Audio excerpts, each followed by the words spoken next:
일주일에 섹터 하나씩을 정복합니다. YG클럽 고정 댓글을 타고 오세요. 또 하나가 그 세종시만큼이나 저 개인적으로 되게 궁금한 게 동탄.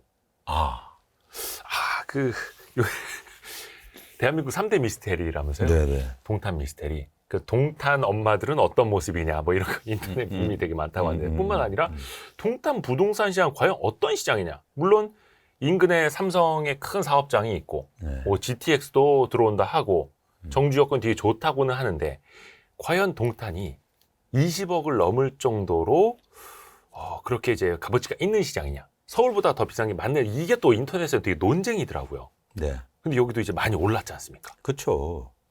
그러니까 좋은 거예요. 좋은데 네. 가격이 포함돼 있잖아요. 가격에 이미 포함이 되어 있다. 네. 그래서 제임스 같은 의사결정을 할 가능성이 높다는 거예요. 거기 좋은 거 누가 모릅니까? 결국엔 가격이잖아요. 가격이 거기에 충분히 포함돼 있느냐, 상대적으로 좋은데 가격이 낮으냐, 이걸 판단하셔서 결정하셔야 되는데, 제가 보기에는 사실은 지금의 수준은 잘못 판단하면 제임스가 될 수도 있다. 그리고 그걸 통해서는 예를 들어서 부를 이루기에는 어렵지 않느냐라고 판단하는 거예요. 그럼 한번 이렇게 여쭤볼게요. 지금 뭐 전체 다 얼마인지는 모르겠습니다. 최근에 뭐 22억 거래됐다는 것도 대형 평형이긴 하더라고요. 네. 근데 이게 동탄도 그 정도의 값어치가 있습니다라고 하시는 분들도 많이 계시는데 물론 그거는 현재의 제 가치가 다 반영이 되어 있는 거다라는 네. 거죠. 싸게 살 수 있는 건 아니다.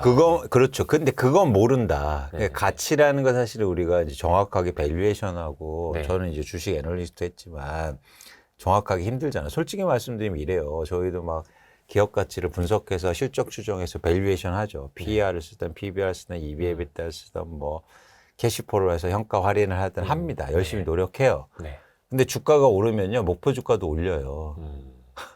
그죠. 어쩔 수 없어요. 네네네. 그러니까 그것처럼 사실은 여러분 적정 가격이라는 거에는 항상 이제 변화 가능성을 염두에 둬야 되는데 네. 이런 거죠. 뭐냐면 이런 관점에서 한번 보시라고 앵글을. 내가 동탄 아파트를 사서 지금 돈을 벌 수 있을까? 이 가격에 사서 그렇죠. 추가로. 예를 들어서 그 아파트가 30억에 갈 수 있을까? 근데 예를 들면 지금 강남의 일부 재건축 아파트들이요.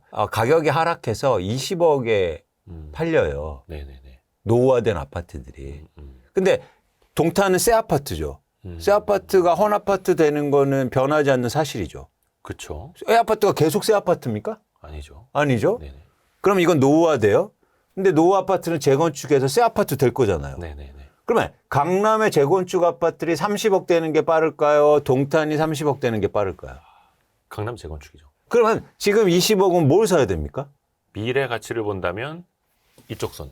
미래 가치뿐만 아니라 돈을 벌려면 전 그래서 여러분들이 내 집 마련하시건 부동산을 투자하시건 돈을 벌려고 하시라. 그러면은 앵글이 좀 달라질 수 있다. 이런 분한테는 괜찮아요. 그냥 전 새 집에 살고 싶어요. 돈 많아요. 그 주변에 뭐 정주 여건도 좋고. 네, 돈 많아요. 전 뭐 직장 가깝다면. 동탄 호수도 좋고 거기 또 아까 말씀드린 것처럼 또 젊은 사람들 많고 뭐 이러니까 저는 그런 거에 만족해요. 아무리 비싸게 쓰고 사면 어때? 이런 분들한테는 말하고 전 뭐 드릴 말씀이 없어요. 근데 내가 집에 거주하면서도 가격도 오르고 그리고 내가 예를 들어서 자산도 키워 나가고 싶고 이런 분들이 관심 가질 건 아니다라는 말씀을 드리는 거죠. 그러면 잠깐 재건축 얘기 나왔으니까 재건축 질문을 좀 드리고 갈게요. 물론 이제 강남 재건축이 이제 미래 가치를 어느 정도는 이제 땡겨서 반영한 것도 있겠습니다만, 뭐 정부에서는 재건축 재개발 더 활성화하기 위해서 막 규제도 완화하고 있는데, 또 한켠에서는 건축비가 또 엄청나게 오르다 보니까 기존 조합원들의 부담금도 높아지고 있고, 근데 지금 분양을 해도 막 미분양이 난다고 하고 이러면서 사업은 또 제대로 잘 안 굴러가는 곳들이 나타나고 있고, 그럼 이 재건축이 실제로 제대로 되고, 또 그 가치를 어떻게 보면 지금 이 주택에 사시는 분들이나 앞으로 살 분들이 제대로 또 반영을 받을 수가 있을까라는 의문이 또 생기지 않습니까? 그러니까 그런 의문이 생기기 때문에 앞으로 가격이 많이 빠질 거예요. 올랐던 뭐 재건축 그렇죠. 기대감 이런 것도 이미 거래가 안 되고 있고 네네네. 가격 하락폭이 커질 수 있다고 전 봐요. 네. 그렇기 때문에 기회가 생기는 거예요. 오히려 그렇죠. 공사비 평당 1,000만 원, 2,000만 원 아무리 내도 네네네. 가격이 5억 떨어졌습니다. 그러면 사야 돼요, 말아야 돼요? 차익을 비교해보고 더 그렇죠. 많이 떨어졌다면 그렇죠. 사서 기다리고. 그렇죠. 예를 들어서 단순 계산으로 해서 평당 뭐 1,000만 원 공사비하고 분담금이 들어간다면 3억 들어가잖아요. 네네네. 근데 가격은 막 5억, 6억, 7억 이렇게 빠졌어요. 네네. 그러면 사실은 사는 게 더 유리한 거 아닌가요? 어. 그래서 저는 재건축을 더 흥미롭게 관심 있게 보고 있습니다. 물론 이것도 그 정도의 자금 여력이 있고 또 기다릴 수 있는 시간적 여력도 있어야 하는 거고 당연히. 그럼요. 근데 가격이 사실 중요하다. 그래서 가격이 그만큼 하락하면 훨씬 더 매력적으로 느껴질 필요가 있다는 거죠. 그러니까 가격이 예. 가격이 안 떨어진 게 좋은 게 아니라 가격이 많이 떨어진 게 좋은 거예요. 부동산. 매수 대기자 입장에선. 그렇죠. 네네. 근데 우리는 시장이 어려울 때 가격이 안 빠진 거를 좋아해요. 그러니까 아까 이 기자님이 그런 말씀을 하시는 거예요. 동탄은 안 빠진다면서요? 그럼 좋은 거 아니에요? 아니요. 그런데 아예 보실 필요가 없어요. 안 빠지기 때문에. 우리가 관심 가져야 될 건 어디 많이 빠졌어? 어디가 하락했어? 라지 어디가 상승했어? 여러분한테 하등 도움이 안 돼요. 어디 올랐다는 건요 의미가 없어요. 그거는 집을 가지고 있는 분들한테만 좋은 소식이에요. 내가 내 집 마련하고 있는데 가격이 상승했다. 그 지역은 안 빠졌다. 이게 좋은 뉴스입니까? 그러네요. 매수 대기자 입장에선. 네. 이게 그 주식이랑은 조금 비슷한 듯 하면서도 다른 게 네. 주식이 이제 주가가 떨어지고 있으면 그냥 절대적으로 싸 보인다가 아니라 이제 실적이 내리막길을 가고 있는지를 이제 체크를 해봐야 되는데 이거는 입지가 달라진 게 없고 그 지역과 대규모 단지 이게 달라진 게 없다라는 전제하에 가격만 달라졌다면 그렇죠. 오케이 이거는 좋은 거다. 그렇습니다. 이거. 그렇습니다. 그리고 중요한 말씀하셨는데, 그러니까 주식은요, 그러니까 지금 주식도 그렇고 부동산도 그렇고, 네네네.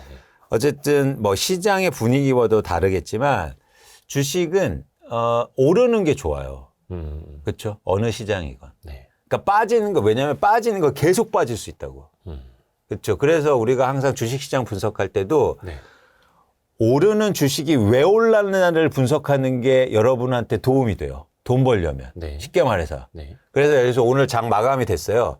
그러면 오른 주식 10개만 딱 분석해 보세요. 왜 올랐지? 그래서 이유가 지속 가능성이 있고 의미가 있어요. 그러면 그냥 그 주식 사면 됩니다. 그래서 대부분 주식 잘하는 분들은 오른 주식에 관심이 있어요. 이상하게 주식 안 되고 깡통 계좌 있으신 분들은 빠지는 거 사. 동전주. 그래서 더 빠져. 그리고 또 물 타고. 이러면 안 된다는 거예요. 일반적으로 보면. 왜냐하면 그 기본적으로 사용 가치가 없기 때문에요. 아, 그죠, 그죠. 우리 이광수 대표님 되게 강조해 주시네. 근데 부동산은 사용 가치가 있어요. 예. 그래서 빠진 게 좋아요. 그래서 빠졌을 때 그 아파트가 왜 빠졌지? 빠진 이유를 찾아보고 그게 일시적이라고 판단하고 그게 변화 가능성이 있다고 보면 그걸 더 관심 있게 보여봐야 돼요. 근데 우린 반대예요. 주식은 빠진 걸 보고 부동산은 오른 걸 봅니다. 그런데 그 비싸게 사서는 안 된다. 또 오른 거는 떨어진다. 네. 그 그리고 사용 가치가 있기 때문에 계속 빠지지 않는다. 순환론 측면에서 우리가 또 생각해 볼 수도 있는 거고요. 그래서 부동산으로 돈 번 사람들이 주식보다 훨씬 많아요. 그게 그냥 단순히 부동산 불패 이 아니에요. 프레임이 아니라 아니에요. 왜냐면 사용 가치가 있기 때문에 계속 안 빠진다고요. 최악의 경우에 경매가 나오는데 그건 부동산 가격이 빠져서가 아니에요. 본인이 무리하게 대출을 일으키고 무리하게 그걸로 막 사업 확장하고 이래서 경매가 나오는 거예요. 그런데 주식은 계속 빠져서 손절이 나오고 자산이 다 날아가죠. 근데 부동산은요, 가격이 폭락해서 가게가 날아간 경우는 아주 흔치 않아요. 서브프라임 얘기를 듣는데 서브프라임은요, 부동산 가격이 빠져서가 아니고 사실 본질적으로 부동산에 대해서 너무 많은 파생금융 상품의 문제 때문이에요. 네네네. 네. 부동산이 요만큼 빠졌는데 파생은 와장창 그렇죠. 작살이 났어요. 그러니까 부동산 가격이 폭락해서 네. 막 10억짜리가 2억 돼서 그런 현상이 나타나는 게 아니라고. 부동산은 절대 폭락하지 않습니다. 폭락하지 않는다. 네. 근데 고점 대비 한 20, 30%는 빠질 수 있잖아요. 아니, 그건 그건 폭락이 아니에요? 그건 폭락이 아니죠. 폭락이란 건 주식에서 폭락 뭐예요. 뭐 지금 제가 건설회사 원래 분석했잖아요. 네네네. GS건설이 예를 들면 GS건설 10만 원 하다가 2만 원 밑으로 거래되고 있다고요. 그 정도가 폭락인 거지. 네네네. 그렇잖아요. 그렇게는 안 간다. 부동산은 절대. 아하. 해서 한 30%는 빠질지언정 그쵸. 뭐 반토막 반에 반토막 이럴 일은 없고. 그쵸. 뭐 일본이 20년 동안 빠졌다고 하는데 절대 그렇게 되지 않습니다. 그래서 저만 나가면 썸네일에 폭락, 뭐, 폭락론자 이렇게 쓰는데 저는 폭락을 얘기한 적이 없어요. 하락을 얘기했지. 예? 많이 빠졌으면은 그것도 기회가 될 수 있다. 당연하죠. 그것도 물론 이제 뭐 지역이라든지 이거는 또 종합적으로 분석을 해봐야 하는 거고요. 그쵸, 그쵸. 무턱대고 그냥 많이 빠졌으니까 오케이 이거는 또 아니니까. 그러니까 많이 빠진 원인을 고민해 원인. 원인. 근데 그 아까 말씀해 주신 것도 약간 이 재건축 이것도 입지가 좋은 곳에서의 재건축. 근데 거기에서 가격이 많이 떨어진 것. 이쪽으로 약간 점철이 되는 거죠. 근데 입지도 사실은 가격의 하락폭에 따라서 이렇게 판단이 가능해요. 그 말인즉슨. 그러니까 예를 들면 지금 뭐 일기 신도시도 약간 재건축 기대감이 좀 있기는 있어서. 그렇죠. 뭐 재건축이라고 다 뭐 강남 서울만 있는 건 아니지 않습니까? 그렇죠. 이 점 예를 들어서 이거예요. 어떤 A라는 아파트가 네, 여기다 그려주시면 안 되나요? 여기다 그릴 수 우리 있어요? 구독자분들이 좋습니다.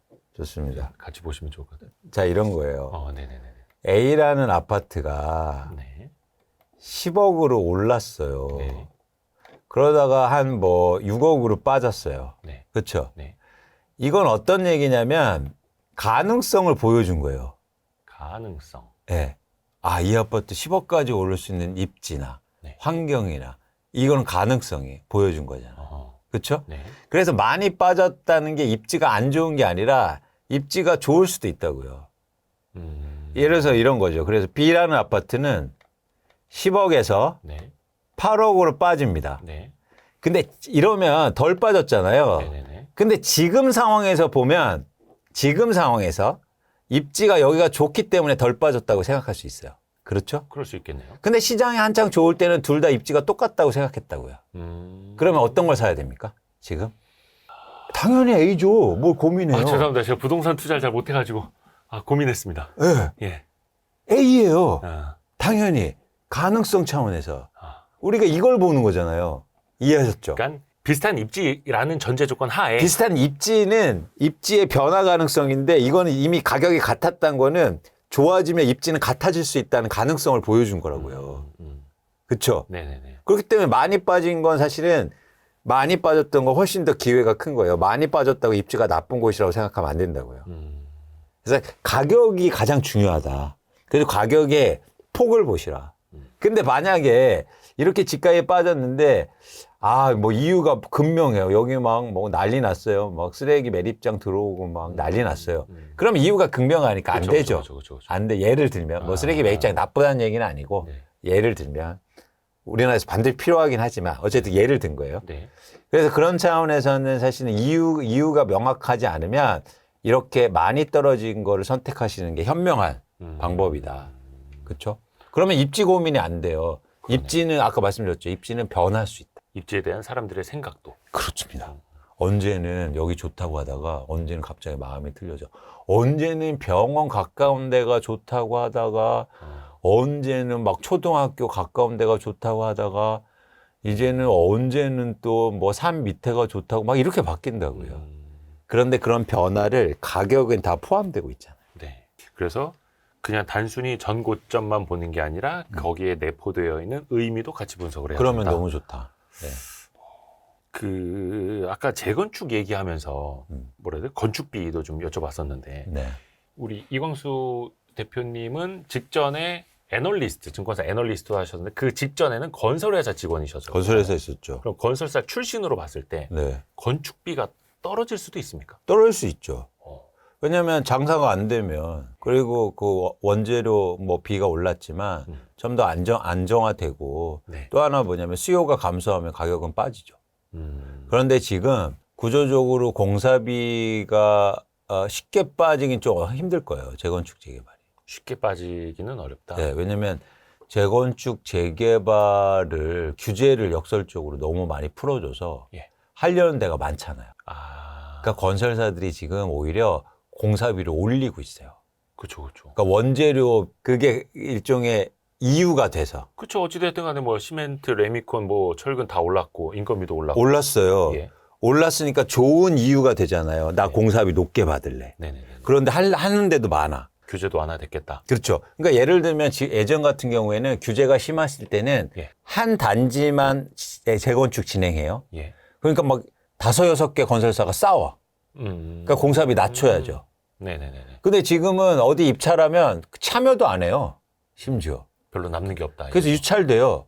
그러면 어떻게 될까요? 공사비 많이 달라고 했을 거잖아요. 그래서 공사비가 이런 광에서는 계속 올라갈 수밖에 없어요. 그런데 만약에 이제는 재건축 재개발 또 단지도 줄어들고 뭐 그렇게 해서 안 할래. 그러면 이제 그 수주 물량도 줄어들고 이러면 건설사들이 뭐 낮출 수밖에 없고 공사도 감소하면 더 줄어들겠죠. 근데 아직은 그 사이클까지는 안 왔고. 그렇죠. 이제 뭐 시작이기 때문에 그런 것들이 이제 반영되면서 재건축 사업이 어려웠을 수 있다는 겁니다. 그러면 또 한창 재건축 사업이 또 어려워지고 막 추진 안 되고 또 그런 사이클 한창 겪어야 그 다음 또 사이클이 만들어져요. 그렇죠. 그렇게 하면서 어떻게 될까요? 뭐 재건축도 가격 빠지고 막 좋아 해산하고 막 좋아 싸우고 막 그러면서 근데 그게 다 가격에 포함될 거 아니에요. 아하. 그럼 가격이 떨어지면 자연스럽게 또 변화가 일어나죠. 그러면 우리 이 가격에 산 사람들이 또 우리는 건설비 조금 주더라도 우린 공사할 거야.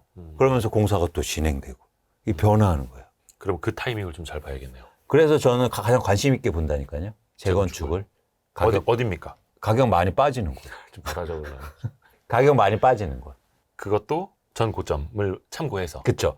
근데 가격 많이 빠지는 조건이 있어요. 2가지인데. 네. 첫 번째는 전월세 비율이 높은 단지는 많이 빠질 거예요. 전월세 비율이 높은 단지. 그래요? 네. 그 비율이라는 게 가격 아니면은 아니, 투자 수요? 그렇죠. 그러니까 전체 아파트 단지에서 전월세가 얼마나 나가 있는지. 말 그대로 투자 수요. 그렇죠. 투자 수요가 많을수록 어떻겠습니까? 투자로 보유하고 있는 사람이 많잖아요. 네네네. 그러면 가격이 떨어지면 막 더 팔려고 하겠죠. 그래서 매도가 증가하면 가격 하락폭이 더 클 수 있겠죠. 내 집에 거주하고 있으면 가격 빠지면 안 팔잖아요. 그렇죠. 근데 투자로 보유하고 있으면 팔 거잖아요. 어차피 40년 됐는데 뭐 그냥 그렇죠. 생겨서 그리고 살아. 막 집값 한 2배 올랐는데 이 정도 팔자. 이런 사람이 많아질수록 집값 하락폭이 크겠죠. 그래서 그 아파트 단지별로 전월세 계약이 2년 동안 얼마나 되는가 조사했어서 전월세 비율이 높은 아파트 단지의 가격, 재건축 아파트 단지의 하락폭이 클 거예요. 가격 하락폭이. 어허. 2번째, 일종의 이건 거래 회전율이 높은 지역인데 네네. 매도 물량이 많아지는 지역이 많이 빠질 거예요. 너무 당연한 논리긴 한데. 거래 회전율이 높은데. 예. 그러니까 회전율이 거래가 빈번하게 일어나요. 네네네. 그렇죠? 빈번하게 일어나는 건 뭐냐면 매수와 매도가 활발하게 일어났다는 거고. 네. 그런데 최근 매도 물량이 계속 증가하는 단지가 있어요. 팔려고 내놓는 사람들. 예. 그런 비율을 잘 보시고 건수를 잘 보시면서 판단하면 재건축 아파트 단지 중에서 많이 빠지는 아파트를 골라낼 수 있습니다. 예측할 수 있죠. 그러니까 매도 물량이 증가한 곳은 그만큼 가격이 더 떨어지면서 싸게 살 수 있는 기회가 될 수 있다. 이런 측면. 그렇죠. 그렇죠. 그래서 이런 것들은 저희가 엄밀하게 계속 조사하고 와치해서 여러분한테 이제 알려드려야죠. 요거는 일단은 재건축에 이제 국한된 하나의 이제 논리가 되는 거네요. 그렇죠. 어떻게 보면 이제 필요 조건들. 그렇죠. 근데 전반적으로 재건축 아파트가 가격이 하락할 가능성이 굉장히 크다. 지금 상황에서. 그러니까 지금 가격보다는 더 예. 아래쪽으로. 예. 그래서 이제는 저희가 준비를 해야 된다는 거죠. 관심을 갖고. 지금 새 아파트 볼 때가 아니에요. 새 아파트는 이미 가격에 다 반영이 돼 있고. 그렇죠. 그리고 안 빠져. 새 아파트가 상대적으로 덜 빠졌겠죠? 덜 빠지죠. 그리고 앞으로도 덜 빠질 가능성이 크고. 근데 새 아파트 기준이 몇 년 차까지예요? 어디는 5년 차까지도 막 신축이라고 하고 막 이 복덕방 사장님들마다 다 들은데 광순회 복덕방 사장님은 몇 년 차까지 새 아파트로 보시나요? 저는 4년으로 봅니다. 4년? 네. 그러면 약간 전세 두 바퀴 돈 네. 타임. 이유가 있어요. 4년 안에는 매도 물량이 거의 안 나와요. 네. 세를 주면 되니까 뭐 그런 세를 주거나 아니면 일거주 1주택자라도 거주 기한이 2년 이상 살아야 하기 때문에 양도세를 감면하려면. 네네. 그래서 거의 2년 동안은 매도 물량이 없고 그다음에 2년 추가될 때까지 매도 물량이 거의 없어요. 그래서 그 4년 동안은 시장의 그 가치가 적정한 가치가 아니에요. 공급이 크게 감소한 상황에서 새 아파트 살고 싶은 사람이 사니까 가격이 그냥 오르기만 해요. 완전 그 입주한 초반에는. 그래서 거래가 엄청 줄을 준다고요. 거래량이. 그래서 거래가 별로 저는 없죠, 새 아파트는. 저는 새 아파트 기준을 뭐 4년, 뭐 5년, 10년을 보는 게 아니라 사람들이 안 팔 때까지 새 아파트라고 봐요. 파는 사람들이 거의 없을 때까지 새 아파트.